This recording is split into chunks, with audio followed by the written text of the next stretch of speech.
नमस्कार,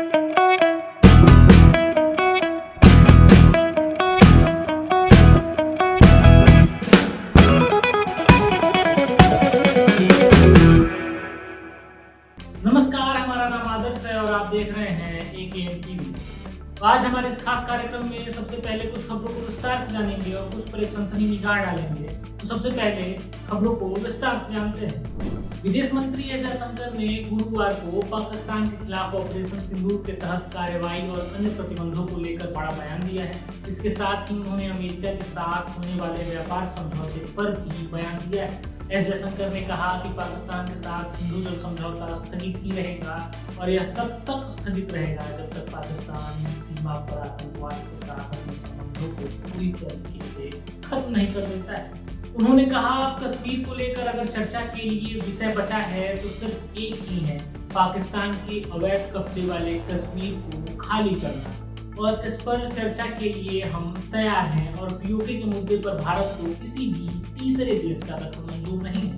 भारत ने मंगलवार को इस बात की भी पुष्टि कर दी थी कि पाकिस्तान के साथ हुआ युद्ध विराम समझौता उनके पहले की गई कार्रवाइयों को किसी तरह से प्रभावित नहीं करता है, जिसमें इसे सिंधु जल समझौता को निलंबित करना भी शामिल है। विदेश मंत्री एस जयशंकर ने कहा कि प्रधानमंत्री ने पहले ही स्पष्ट कर दिया है कि पाकिस्तान के साथ बातचीत केवल आतंकवाद के विषय पर ही होगी। आतंकवाद को लेकर भारत की जारी टॉलरेंस की नीति है। ऑपरेशन सिंदूर के तहत पाकिस्तान में कार्रवाई को लेकर उन्होंने कहा कि भारत की सशस्त्र सीमा बलों ने पाकिस्तान में घुसकर आतंकी ठिकानों को निशाना बनाया और उन्हें पूरी तरह से तबाह कर दिया। जयशंकर ने कहा, पाकिस्तान में आतंकवाद के खिलाफ ऑपरेशन सिंदूर की कार्रवाई को लेकर हम लोगों को अंतर्राष्ट्रीय स्तर पर काफी समर्थन मिला है। वहीं सिंधु जल समझौते के स्थगित होने से पाकिस्तान का हलक सूखने लगा है और वह सिंधु नदी के पानी के लिए भारत के सामने गिड़गिड़ाने लगा है। पाकिस्तान ने भारत सरकार के जल शक्ति मंत्रालय को एक पत्र लिखकर यह अनुरोध किया है कि भारत सिंधु जल समझौते को स्थगित करने के अपने निर्णय पर एक बार पुनर्विचार करे, क्योंकि पाकिस्तान की बड़ी जनसंख्या पीने के पानी के लिए सिंधु नदी के जल पर ही निर्भर है। इसके अलावा विदेश मंत्री ने बुधवार को भारत सरकार और अमेरिकी राष्ट्रपति डोनाल्ड ट्रंप के प्रशासन के बीच चल रही द्विपक्षीय व्यापार समझौते को लेकर भी एक बयान दिया है। उन्होंने कहा, किसी भी ट्रेड डील का दोनों पक्षों के लिए फायदेमंद होना बेहद जरूरी है। न्यूज एजेंसी एएनआई से विदेश मंत्री ने गुरुवार यानी 15 मई को कहा कि भारत और अमेरिका के बीच व्यापार को लेकर बातचीत चल रही है। ये बातचीत काफी जटिल है। जब तक सभी मुद्दों पर सहमति नहीं बन जाती तब तक इसमें कुछ भी तय नहीं होता, और जब तक ऐसा नहीं होता है तब तक उस बात पर कोई भी नतीजा निकालना जल्दीबाजी हो। ऑपरेशन सिंदूर से जुड़ी कर्नल सोफिया के बाद विंग कमांडर व्योमिका सिंह के बारे में भी विवादित टिप्पणी सामने आई है। सपा प्रमुख अखिलेश यादव के चाचा रामगोपाल यादव ने गुरुवार को उनके लिए एक जाति सूचक शब्द का इस्तेमाल किया। इनमें कुछ ऐसे शब्द हैं जो हम लिख नहीं सकते या फिर आपको सुना या बता भी नहीं सकते। यूपी के मुरादाबाद में रामगोपाल ने कहा, विंग कमांडर व्योमिका सिंह हरियाणा की जाटव है, लेकिन भाजपा ने राजपूत समझकर व्योमिका के बारे में कुछ नहीं कहा, जबकि मुसलमान होने पर भाजपा के मध्य प्रदेश मंत्री ने कर्नल सोफिया कुरैशी को गाली दी। रामगोपाल यही नहीं रुके, उन्होंने कहा, ऑपरेशन सिंदूर में एयर ऑपरेशन को अंजाम देने वाले एयर मार्शल अवधेश कुमार भारती यादव, एक मुसलमान, दूसरा जाटव और तीसरा यादव, ये तीनों को पीडीए यानी पिछड़ा दलित अल्पसंख्यक के ही, ये पूरा युद्ध तो पीडीए ने ही लड़ा। भाजपा किस आधार पर इसका श्रेय लेने की कोशिश कर रही है? एयरफोर्स की विंग कमांडर व्योमिका सिंह और भारतीय सेना की कर्नल सोफिया कुरैशी ऑपरेशन सिंदूर की प्रेस कॉन्फ्रेंस के दौरान चर्चा में आई। दोनों ने विदेश सचिव विक्रम मिस्री के साथ ऑपरेशन सिंदूर पर 4 प्रेस कॉन्फ्रेंस।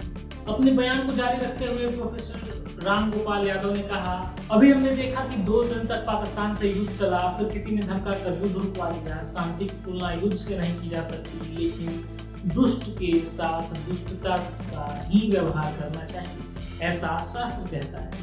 अभी तक जब भी पाकिस्तान से भारत का युद्ध हुआ है, इसमें भारत ही जीता है, लेकिन कभी राजनीतिक नेतृत्व ने इसका श्रेय लेने की कोशिश नहीं की। पहला मौका है जब देश का मौजूदा राजनीतिक नेतृत्व सेना के श्रेय को हड़पना चाहता है। रामगोपाल बोले, जब सीज फायर हुआ तो सबके दिमाग में था कि अब आतंकी हमले नहीं होंगे, लेकिन जम्मू कश्मीर में सेना रोज आतंकवादियों को मार रही है। इसका मतलब है कि अभी भी रोजाना आतंकी सरहद के उस पार से इधर आ रहे हैं। दूसरी ओर भाजपा देश में तिरंगा यात्रा निकाल रही है।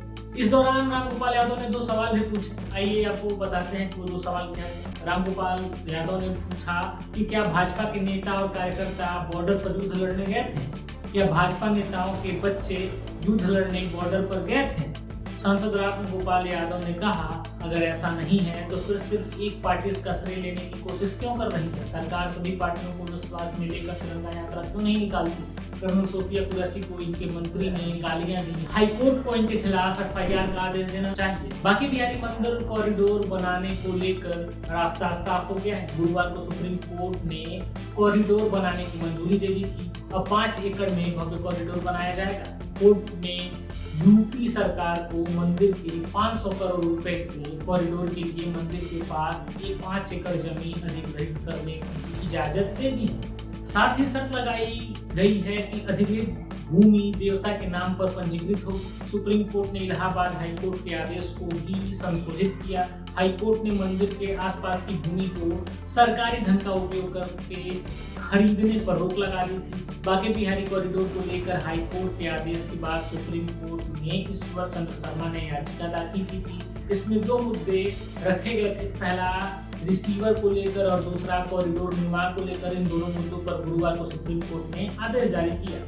बांके बिहारी कॉरिडोर बनाने के लिए प्रदेश सरकार मंदिर के खजाने की राशि से कॉरिडोर के लिए जमीन खरीदना चाहती थी, लेकिन इसका मंदिर के गोस्वामियों ने विरोध किया और मामला हाईकोर्ट पहुंच गया।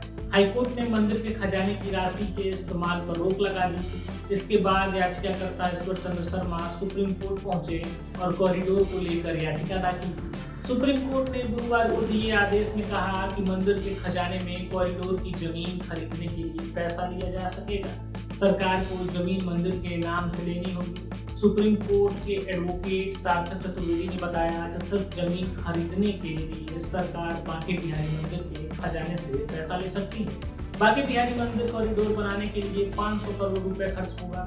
यह खर्च भूमि अधिग्रहण के लिए किया जाएगा। बांके बिहारी मंदिर के खजाने में करीब 450 करोड़ रुपए हैं। इसी धनराशि से कॉरिडोर के लिए जमीन खरीदी जाएगी। इसके साथ ही जिनके मकान और दुकान आएंगे उनको मुआवजा भी इसी राशि से दिया जाएगा। गुरुवार को दिए गए इस फैसले में सुप्रीम कोर्ट ने यह भी कहा कि मथुरा और वृंदावन के मंदिरों में अब अधिवक्ता रिसीवर नहीं बन सकेंगे। एक ऐसा रिसीवर नियुक्त किया जाएगा जो मंदिर के प्रबंधन से जुड़ा हो, जिसका धार्मिक झुकाव ना हो, वेदों शास्त्रों का अच्छी तरह से ज्ञान रखता हो, साथ ही वैष्णव संप्रदाय से जुड़ा हुआ हो। जिला प्रशासन और अधिवक्ताओं को मंदिर प्रबंधन से दूर रखा जाना चाहिए। यह आदेश सुप्रीम कोर्ट की डबल बेंच न्यायाधीश बेला त्रिवेदी और शीतल चंद्र शर्मा ने दिया। अब आइए आपको बताते हैं कि इस पूरे मुद्दे पे सरकार ने क्या कहा है। कोर्ट में यूपी सरकार ने कहा कि रोज 40 से 50 हजार श्रद्धालु मंदिर में दर्शन करने आते हैं। वीकेंड पर यह आंकड़ा 1.5 से 2 लाख और त्योहार के दौरान 5 लाख से ज्यादा हो जाता है। राज्य सरकार ने साल 2022 में इलाहाबाद हाईकोर्ट में कहा था कि भीड़ को कंट्रोल करने, मंदिर में भक्तों के लिए बेहतर होल्डिंग्स एरिया और कॉरिडोर बनाने के लिए मंदिर के नाम पर अतिरिक्त 5 एकड़ जमीन खरीदने के लिए कदम उठा रही है। सरकार को मंदिर परिसर के भीतर मैनेजमेंट में कोई दिलचस्पी नहीं है, वह सिर्फ भक्तों की सुविधा चाहती है। यूपी सरकार सीधे मंदिर के अंदर जाने में दिलचस्पी नहीं रखती, वो मंदिर पर कोई मालिकाना हक नहीं चाहती। विस्तार से खबरों को जानने के बाद आइए कुछ खबरों पर फटाफट नजर डाल लेते हैं। बात सबसे पहले राजनीति से शुरू करते हैं। सेना की वर्दी जातिवाद की चश्मे से नहीं देखी जाती, रामगोपाल यादव की टिप्पणी पर यूपी सीएम। शिवसेना ने पहलगाम के आतंकियों की सूचना देने पर 10 लाख का इनाम किया घोषित। अमेरिकी पापा ने वह रुकवा दी क्या? भारत पाक संघर्ष को लेकर जयराम रमेश, जनता समझदार बा, एक ही दिन में गुरुग्राम में ट्रंप टावर के 3225 करोड़ के फ्लैट बिकने पर अखिलेश यादव। जयपुर में तिरंगा से पसीना पोंछते हुए दिखे बीजेपी एमएलए बालमुकुंदाचार्य, कांग्रेस ने दी प्रतिक्रिया। छत्तीसगढ़ तेलंगाना सीमा पर घायल हुए जवानों से मिलने पहुंचे अमित शाह। दलित, अति पिछड़े व आदिवासियों के खिलाफ इस देश में 24 घंटे अत्याचार होता है, राहुल गांधी। दिल्ली में धुआं छाया हुआ है, अब तो पंजाब में पराली भी नहीं जल रही, AQI के खराब होने पर आम आदमी पार्टी। बिहार में राहुल गांधी के काफिले को रोकने पर भड़की कांग्रेस, कहा कुछ जवाब मिलेगा।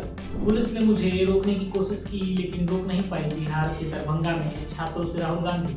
अब कुछ अंतर्राष्ट्रीय खबरों को भी जान लेते हैं। आतंकवादी से राष्ट्रपति बने अहमद अल सरा से मुलाकात पर ट्रंप बोले वह एक युवा और आकर्षक शख्स है। भारत और पाकिस्तान के बीच सीजफायर करने के बयान से पलटे ट्रंप। अमेरिका में पर्वतारोहण के दौरान हादसे में भारतीय मूल के शख्स समेत 3 लोगों की हुई मौत। जेएनयू के बाद जामिया मिलिया इस्लामिया ने तुर्की की यूनिवर्सिटी संग समझौता किया सस्पेंड। सऊदी अरब ने भगाए पाकिस्तान के 5000 भिखारी। अब कुछ खेल जगत से जुड़ी खबरों को भी जान लेते हैं। आईपीएल 2025 के बाकी बचे मैचों के लिए केकेआर के मोइन अली ने भारत आने से किया इनकार। बीसीसीआई ने बोर्ड रूम का नाम गावस्कर के नाम पर रखा। उन्होंने कहा एमसीए और बीसीसीआई मेरे माई बाप हैं। मैं स्पष्ट करना चाहता हूं कि अरशद नदीम के साथ मेरे बहुत गहरे संबंध नहीं है। Javelin thrower Neeraj Chopra. England ने भारत के खिलाफ टेस्ट सीरीज तक के लिए टीम सऊदी को बनाया विशेषज्ञ सलाहकार। विराट और अनुष्का बच्चों के साथ पहुंचे घर। नाती नातिन पर प्यार लुटा की नानी का वीडियो आया सामने।